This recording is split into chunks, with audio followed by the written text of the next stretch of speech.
വിചാരിക്കട്ടെ.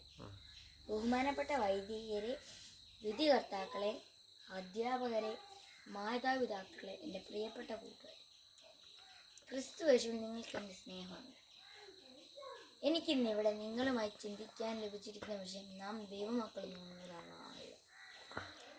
ഈ പ്രസ്താവന കേവലം ഒരു വാക്യമല്ല, മറിച്ച് നമ്മുടെ ജീവിതത്തിൽ അർത്ഥം നൽകുന്ന, നമ്മെ മുന്നോട്ട് നയിക്കുന്ന ഒരു വലിയ സത്യമാണ്. അതിൻ്റെ ആഴങ്ങളിലേക്ക് നമുക്കൊന്ന് ഇറങ്ങിച്ചെല്ലാം. എങ്ങനെയാണ് ദൈവമക്കളെ തീരുന്നത്? നമ്മുടെ പ്രവൃത്തികളോ യോഗ്യതകളോ അല്ല, മറിച്ച് ദൈവത്തിൻ്റെ ആളവച്ച സ്നേഹത്താലും കൃപയാലുമാണ്.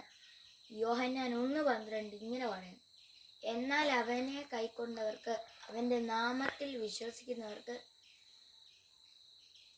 അവൻ ദൈവമക്കളാകുവാൻ അധികാരം കൊടുത്തു. ഇതൊരു അവകാശമല്ല, മറിച്ച് ദൈവം നൽകുന്ന ഒരു അധികാരമാണ്. റോമർ 8:14 പൗലോസ് അപ്പോസ്തലൻ പറയുന്നു: ദൈവത്തിൻ്റെ ആത്മാവിനാൽ നയിക്കപ്പെടുന്നവരെല്ലാം ദൈവപുത്രന്മാരാണ്. നാം ദൈവമക്കളാണെങ്കിൽ ദൈവത്തിൻ്റെ ആത്മാവ് നമ്മളിൽ വസിക്കുന്നു.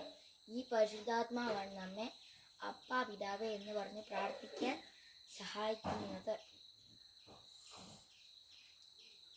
എൻ്റെ വാക്കുകൾ നിങ്ങൾക്ക് നന്ദി. നമസ്കാരം.